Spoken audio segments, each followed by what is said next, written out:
This is the Atari Falcon, one of the greatest computers ever made.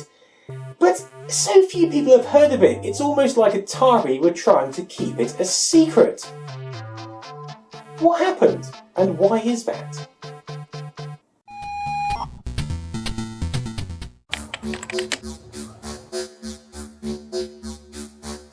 It's 1989. The Atari ST range has been in production for 4 years, but its traction into homes has been limited, until now. With new tempting game bundles appearing in shops, the ST-FM has become an appealing and cost-effective choice for bringing a true computer into the home.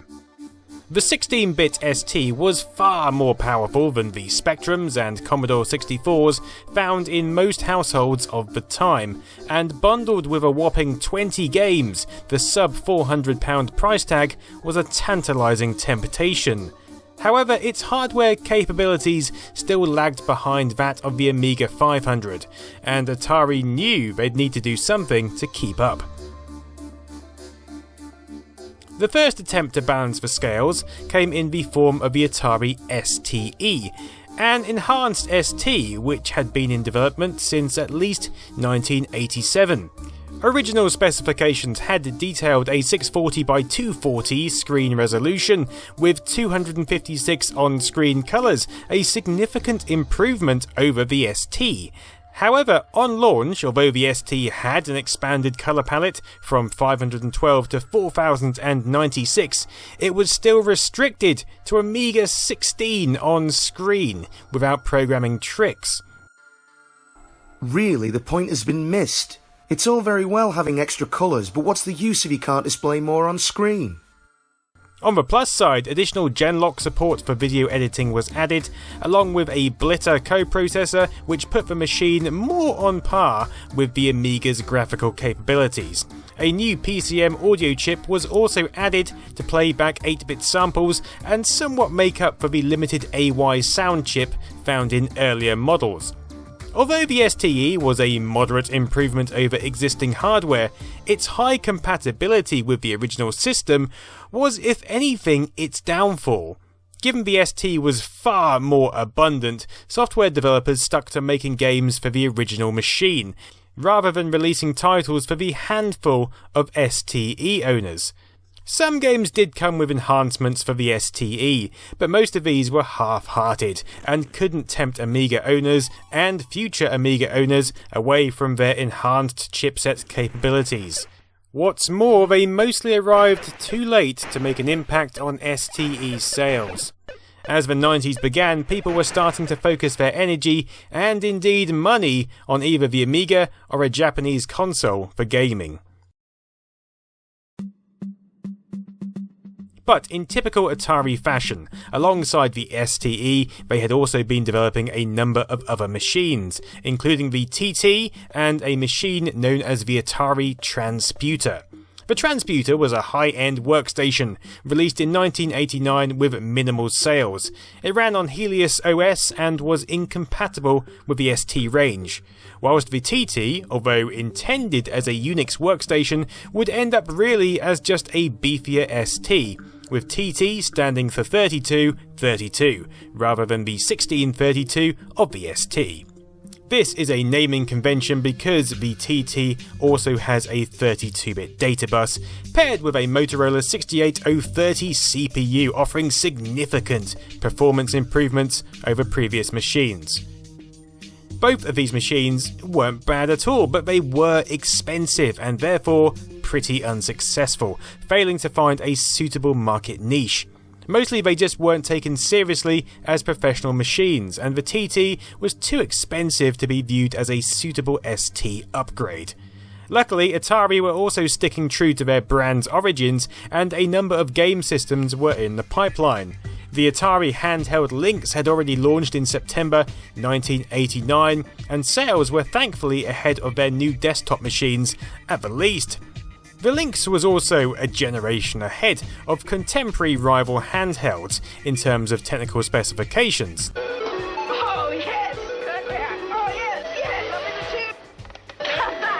Atari had also been developing the Panther, and with a nudge from ex-Sinclair research employees Martin Brennan and John Matheson, a more 3D capable console called the Jaguar. The Panther was due for release first in 1991, and lined up to challenge consoles like the Sega Mega Drive. In the meantime, it was down to the ST and Lynx to carry the brand. But times were changing, and if Atari weren't careful, they'd lose the home computer market entirely.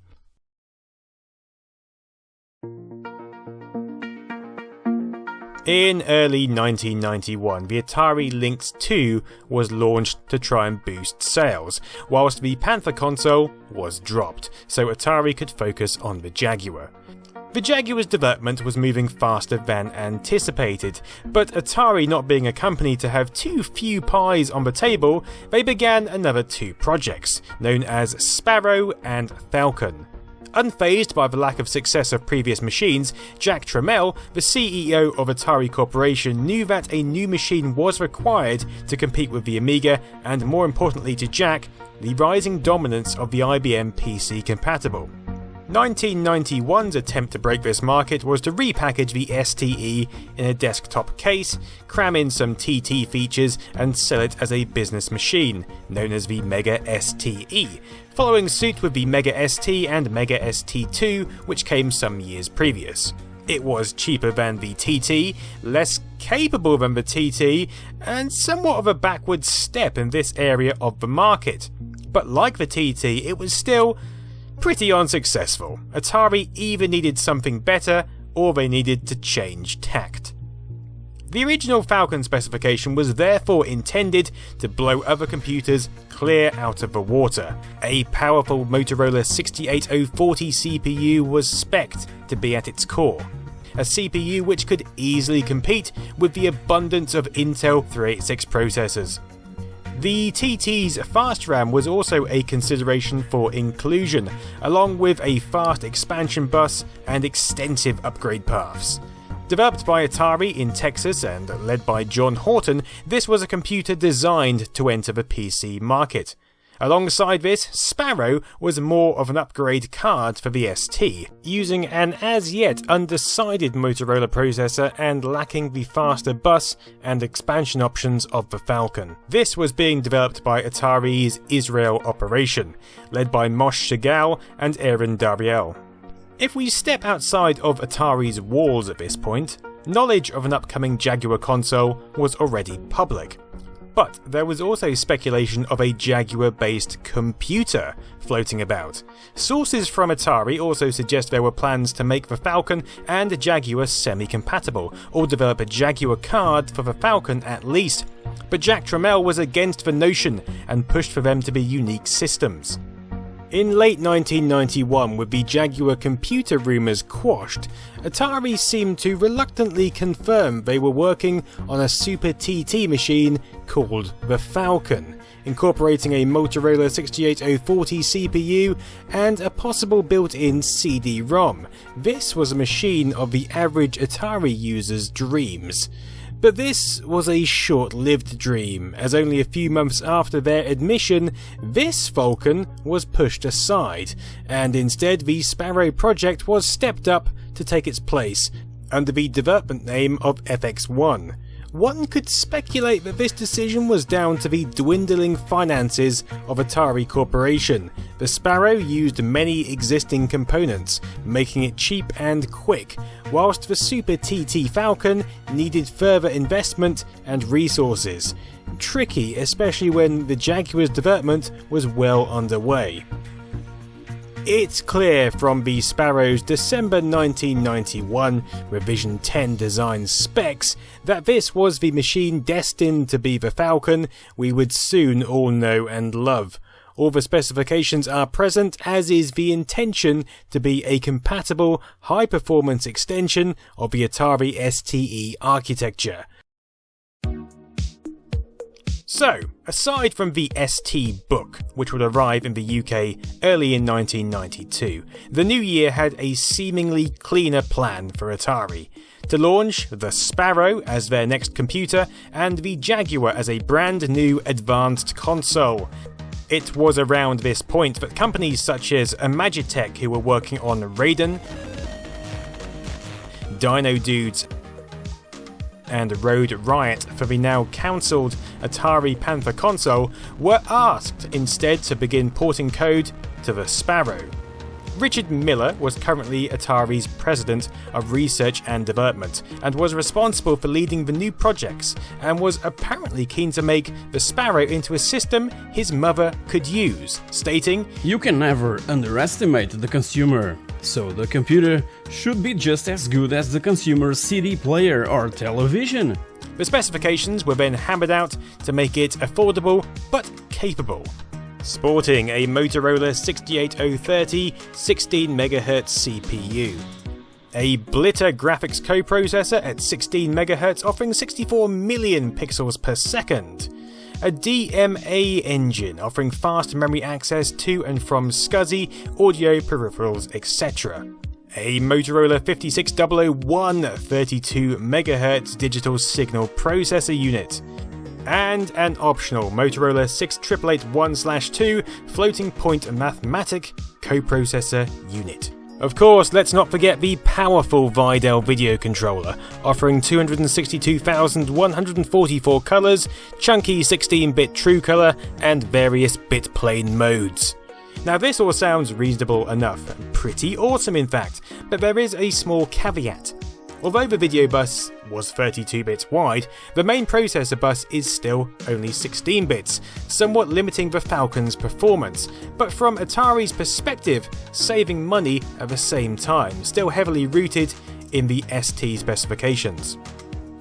Back in reality, Atari might have been soldiering on, oblivious to the nightmare they were facing, but owners of the ST were becoming rightly concerned about the dwindling supply of games for their beloved systems, the lack of content aimed at their machine on TV and the media, and even the shrinking size of their favourite magazines. This is from Jenny Smith, who lives at King Edward Avenue, Hastings in East Sussex. Hi Jen.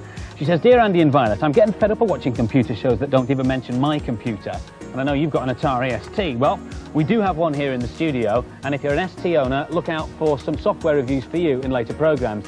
Companies like Special Reserve were reporting that ST game sales now only accounted for 13% of their orders, 20% down on the previous year, and Amiga games were outselling ST iterations by 5-1 in shops like WH Smith. In fact, Commodore 64 game sales were actually faring better, thanks in part to the Terminator 2 bundle.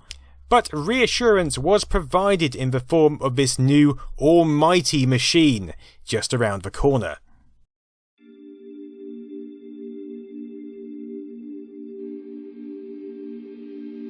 Throughout 1992, news on this new machine was few and far between. The odd mention, tantalising glimpses of hope, and numerous mentions of the multimedia future provided sustenance for existing ST owners. At the height of summer, the details were more forthcoming.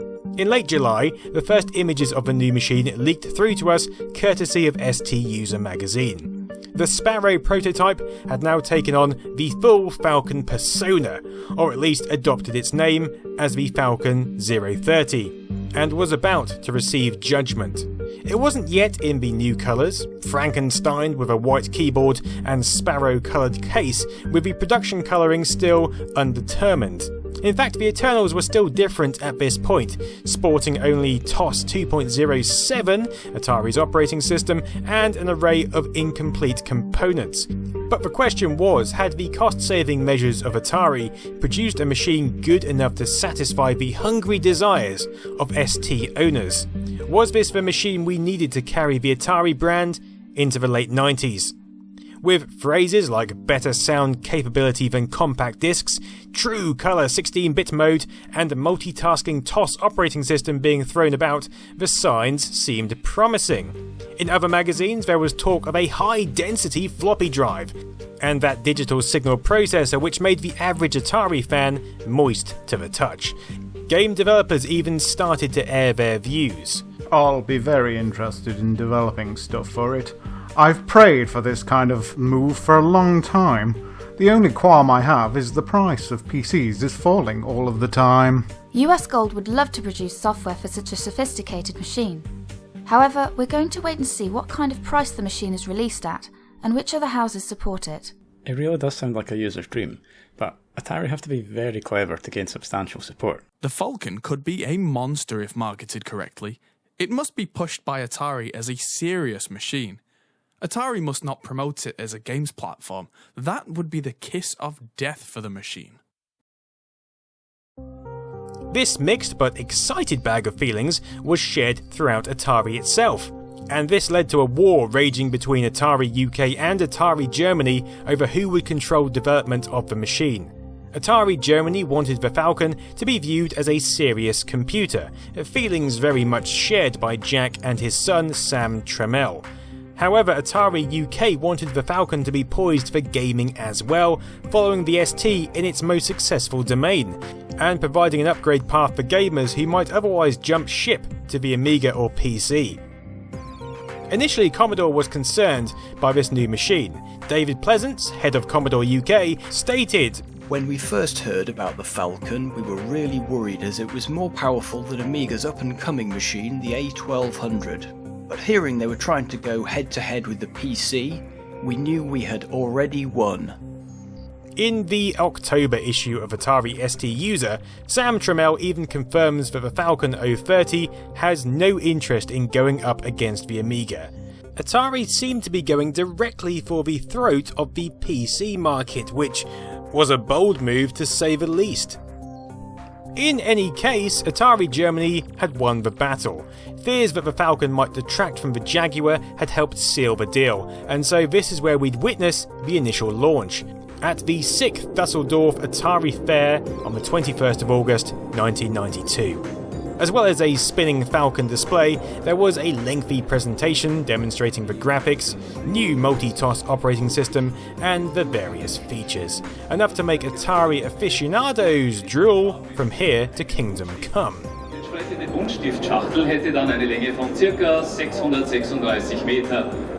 The machine's exterior was itself very modest, looking mostly like a discoloured ST, but sporting a multicoloured Falcon badge. It seems Atari were planning a completely new case for the following year, but wanted to test the wind before committing. Some felt it wasn't enough to stand out as a new machine, and this lack of commitment in itself felt a bit half-hearted and concerning. Frankly though, from a personal perspective, it didn't bother me. There was something about that original ST case bathed in these new alien colours which made me just lust after this machine. And that lust didn't diminish, so I was over the damn moon to receive one myself earlier this year. Oh yes, Falcon. Anyway. The machine was launched in France and the UK shortly after Germany at the September European Computer Trade Show, with an entry price of $499 for a 1MB model up to £999 for the fully kitted version. Proving Atari Germany had won the battle and the Falcon was poised and ready to be pitched as a serious computer to rival the PC. Now that's not to say it couldn't. For the most part it was well ahead of PC hardware at the time, but the PC market was so strong at this point it was nearly impossible to take it on in general terms. Coupled with the Falcon's hefty price tag, there was a confusing mixture of raised eyebrows, sunken stomachs, and extreme excitement for the Falcon 030.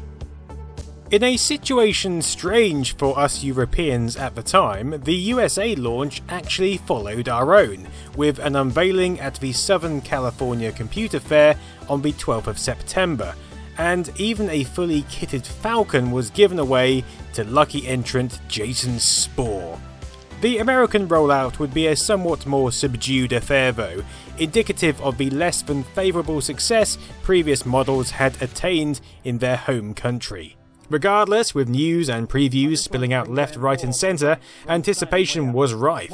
Even TV programmes such as Bad Influence started talking about Atari again. Why? Well, this might be one of the reasons why. It's Atari's new baby, the Falcon. They might have been waiting for this. Well, for a couple of minutes, including a live demonstration of this miraculous machine. It's a brand new, revolutionary piece of equipment. So what's so new about it? Well, inside it's got something called a DSP, a digital signal processor. Andy Crane may have given a rather brief demonstration, but thankfully we can go one better. Let's take a look at my own model. Look at this wondrous machine. So many options and so much potential. First up, connectivity. The back looks familiar but offers a number of new options over the ST. Over here is the DSP port allowing direct access to the DSP chip, a 3.5mm stereo out, 3.5mm microphone in, a SCSI 2 port for CD, hard drives and the like, a video port allowing connection to both standard and VGA monitors. The RF TV output also still remains. A 25-pin parallel port, an RS-232 9-pin serial connection, a local area network port, power socket and of course the reset switch. On the left side we've got the usual MIDI port, cartridge port and enhanced joystick connections, the same you'll find on the Atari Jaguar. Then on the right we have a high density disk drive as standard.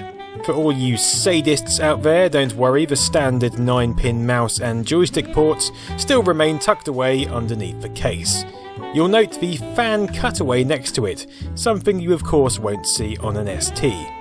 Now my particular Falcon also has a Screen Eye card installed, allowing for video capture, but of course this isn't standard equipment. Okay, to start with I'll be connecting up to an LCD VGA monitor for the best picture quality.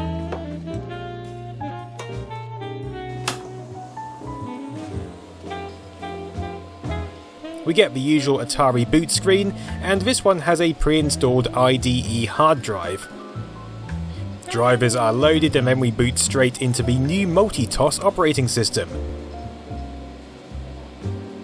The GEM desktop has really taken an upgrade this time around, and you can actually choose whether the machine runs TOS or MultiTos.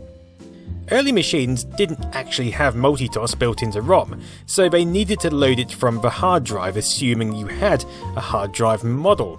You also really need a reasonable amount of RAM for multitasking. Thankfully this machine has a whopping 14 megabytes, which is actually the factory limit.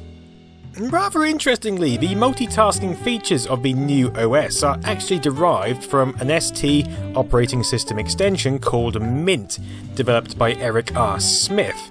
Mint originally stood for Mint is not TOS, but Atari simply licensed the software, told the world that it now stands for Mint is now TOS, and provided it as an alternative kernel to work alongside the new desktop. Like that, their new OS was multitasking ready. We could spend all day exploring, but let's just cover some essentials.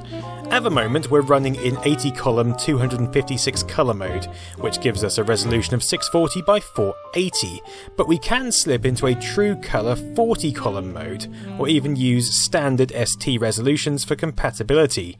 The Falcon can clearly drive all of these through the VGA monitor without issue. However, if we load up a program which dynamically switches to a resolution outside of your monitor's range, then you might get an issue. However, if I plug into a standard TV through RF, things may be a tad more fuzzy, but switching resolutions is no longer an issue. The TV isn't a great pairing with the Falcon, and a decent multi-sync monitor would be far superior, but it suffices for this example at least.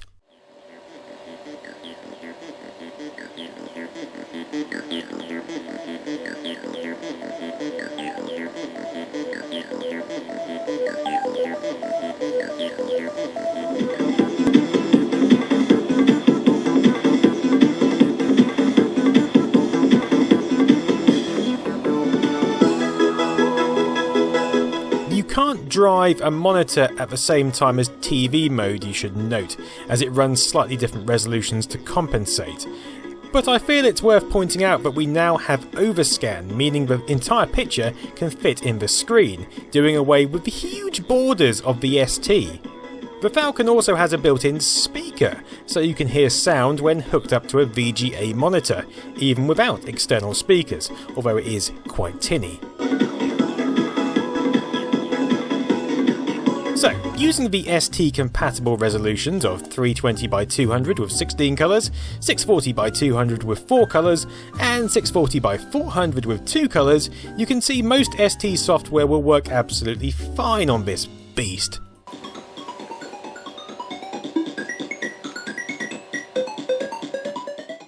We can use the original Music Maker for example, or even an array of games found with the ST Power Pack.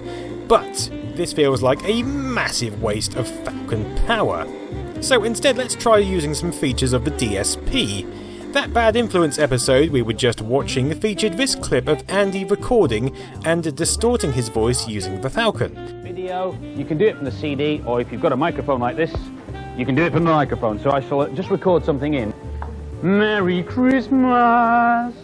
Just play that back to make sure it's there. Hang on a second. Merry Christmas!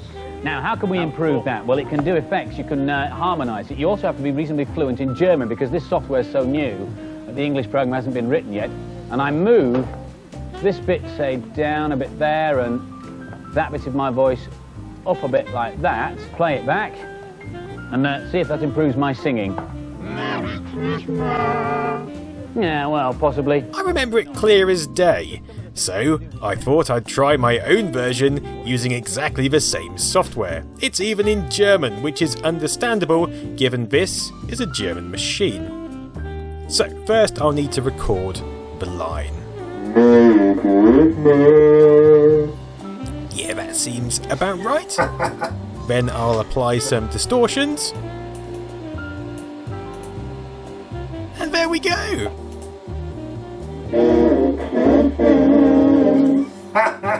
That's one lifelong dream fulfilled. Oh, happy days. Of course, the Falcon is capable of even more amazing feats. Check out how fast it can run Frontier Elite 2, for example. Compared to it running on an ST, you can see this is how the game was always meant to be played. Some talented folk have also made some highly impressive demos for the hardware. Anyway, let's get back to the Falcon story.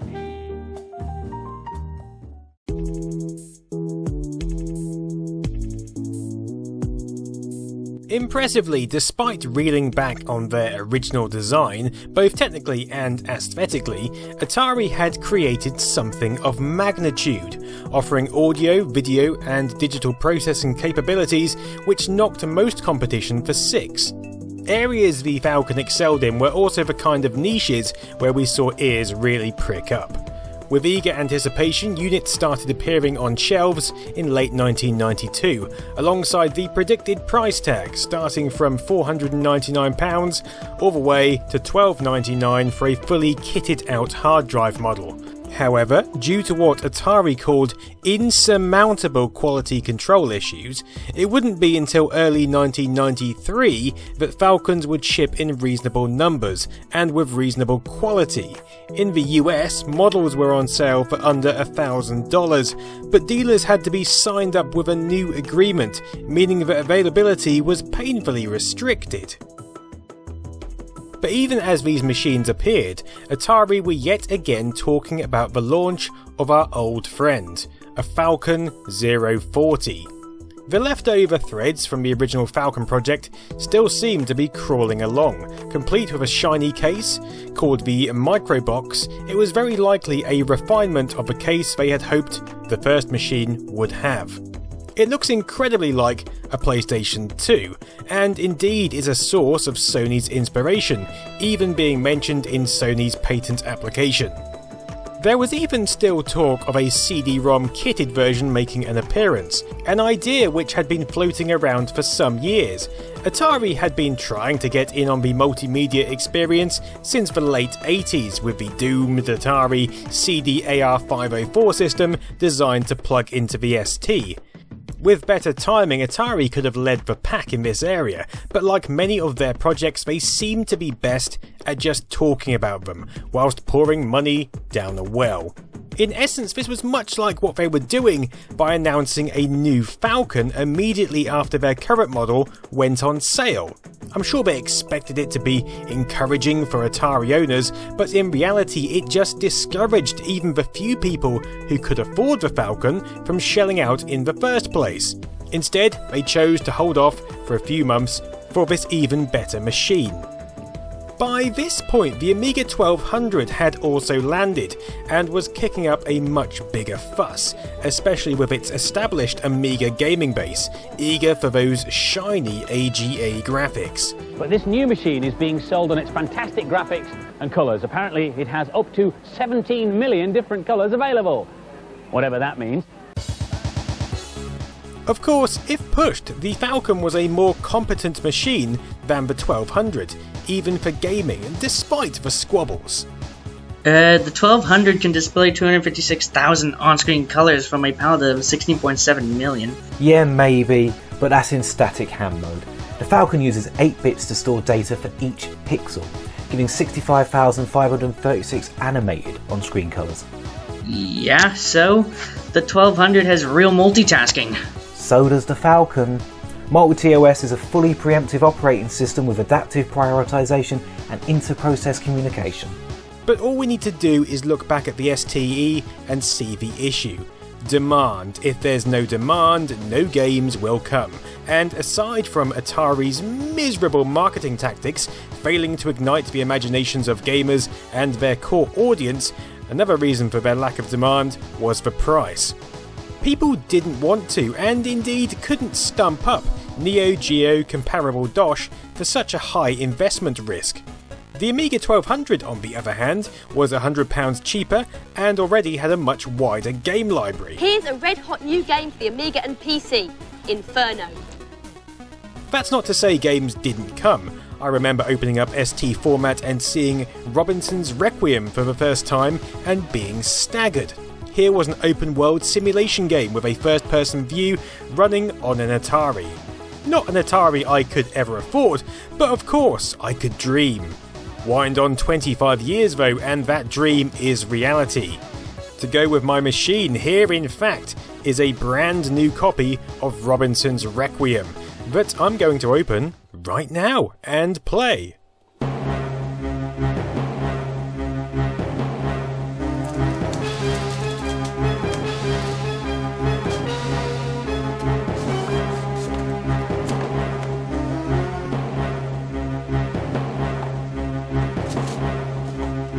Oh, it's on CD. I've only got a disk drive, and there we have yet another expense, which was just unobtainable for the typical gamer of the early to mid-90s. But let's not forget, Atari Germany especially weren't even pushing this machine for the gaming market. This was a serious computer, and although it was already carving out a niche, it wasn't a very large one, and much of it was still occupied by its older sister, the ST. In the UK, both Atari and its supporters were doing their best. Atari UK's marketing manager, Darryl Still, had managed to encourage Games Master to feature the Falcon. First of all, why the new machines? The Atari Falcon is aimed at the home user as a revolutionary new home computer, all singing or dancing. And there was even the possibility of it being the Games World phoning computer for the new Sky 1 series. Small fish maybe, but in fact Atari UK seemed keen on still trying to push the Falcon for its gaming merits. There was even news popping up of a new gaming control pad especially for the machine, similar to the Lynx in layout but with 16 additional programmable buttons. Of course, we all know what came to be of that, but it's interesting to note that accessories, for now at least, were being designed with both the Falcon and the upcoming Jaguar in mind.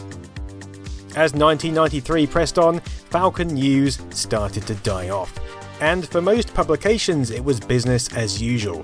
The ST models were still on sale at the time, and by April the ST FM had been slashed from £249 to £159, really as a last-ditch attempt to keep the format alive. The STE followed shortly after, despite price-slashing denials. Atari had hoped ST models would sell some 150,000 units by the end of the year. When quizzed about it, Commodore UK's manager, Kelly Sumner, didn't show concern and interpreted the move as liquidising stock with a view to dropping the thing altogether. It wouldn't be long before Sumner was proved right. The Falcon continued on. Sadly, no 040 model came, no new case arrived. In fact, very little really happened. By the end of 1993, magazines were still trying to tell us the virtues of this wondrous computer, with more advertising actually coming from third-party producers than Atari itself. Replacement cases were popping up, along with CD drives and other accessories trying to help the system limp on. It was clear that many of these companies either depended on Atari's survival or were just die-hard fans themselves. By the end of the year, Bob Glido, general manager of Atari Europe, claimed some 14,000 Falcons had been sold, with around 4,000 still in stock. This slow rate of sale did nothing to change prices, however, and base Falcon models were still priced at £499, appearing somewhat defiant alongside their price-slashed elders. But that new kid on the block was starting to make some serious noise. Atari themselves were expecting the Jaguar to make some serious waves and were pouring all their time, effort and indeed money into the 64-bit Wonder console. Optimism was so high, or more likely hope, that Sam Trammell, who had taken over the Atari reins from his father Jack, confirmed they were planning a Jaguar computer, proving yet again that just when Atari Corporation were looking focused, they were still pouring ideas and cash out quicker than a shell suit on a slide. One promising aspect was that Atari had now jumped on the marketing bandwagon, having neglected this crucial element of business for years, even during the Falcon's launch. Can you repeat the question? Jaguar! Jaguar! The Jaguar was now witnessing big launch events and an even bigger marketing campaign. But marketing costs money, and unless it came flooding back pretty quick, the business was in serious trouble. It's with this in mind that production of all machines other than the Jaguar was massively stepped down. This wasn't only worrying for Atari computer owners, it was also a kick in the face for those who had just forked out for a Falcon. In early 1994, Sam's words were, "We couldn't spend enough money to give the Falcon a significant market share compared to the PC. We're continuing to make computers and we will provide the niche markets that we're in. It was a very important decision for us to downsize the company, lower our risk in the computer business, and put ourselves behind the Jaguar." By the middle of 1994, the news was in. Atari's net sales for 1993 were $28.8 million, compared to $127.3 million for 1992. To help keep the company going, Time Warner increased their interest in the firm from 25% to 27%, with Sam remarking, "As a result of increased spending for marketing activities, and until such times as shipments of the Jaguar product are made in substantial volume, we do not expect to achieve profitability." Support for the Falcon had now officially been pulled, and everything was on the Jaguar's success. Users of the Falcon were left teetering. A new version of TOS had been in development, but hadn't made it to official release. However, TOS 4.04 had fixed numerous bugs in the audio system and improved running generally. The problem was, if you hadn't upgraded to the new version already, Atari weren't going to help you, meaning third parties were again picking up the pieces. As the Falcon light began to dim, surplus stock of systems would gradually fall in price, suggesting the end of the road was near. Then, in 1995, something happened. Something promising.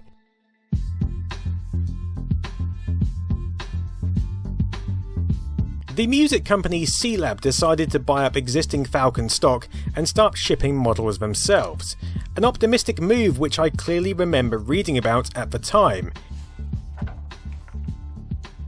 these designs came in a number of variations, starting with the Mark I, which was essentially a standard Falcon, followed by the Mark II, offering some improvements for audio professionals, such as accepting line-in audio without the need of a preamp, and finally the system ended with the Falcon Mark X, mounted in a U-rack case with plenty of space for mounting and expansion options.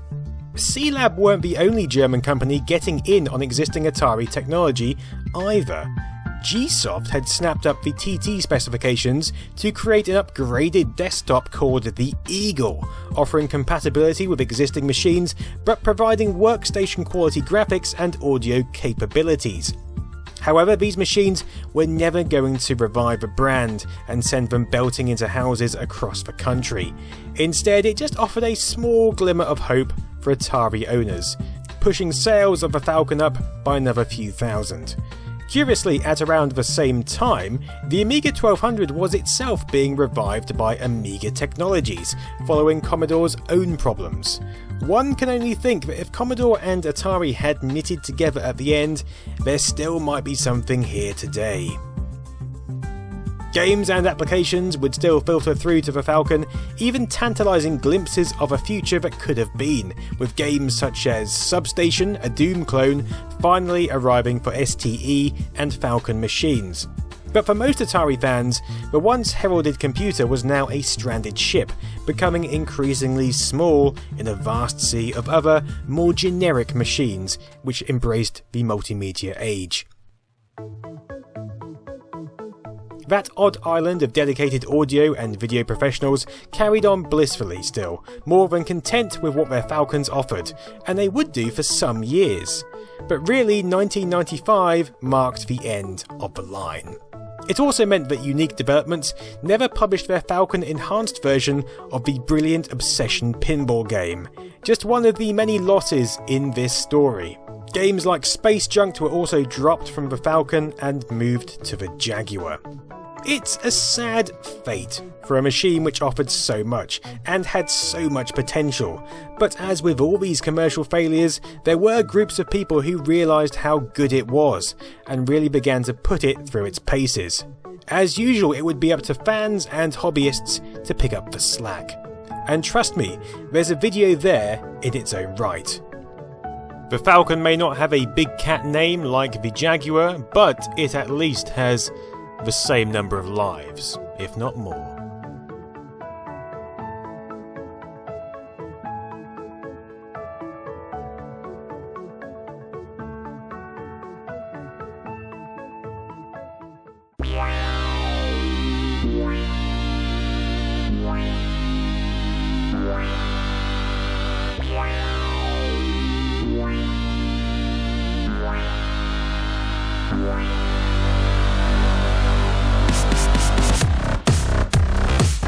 Thank you for watching my video on the glorious Atari Falcon. I hope you enjoyed it.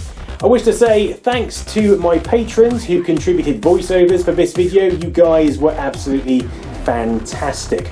I also wish to thank my other patrons, you guys for watching, the internet for being such an amazing resource, and of course these people over on the left who helped out with this video in other ways. That's all I've got to say really. Thanks for watching. Have a great evening.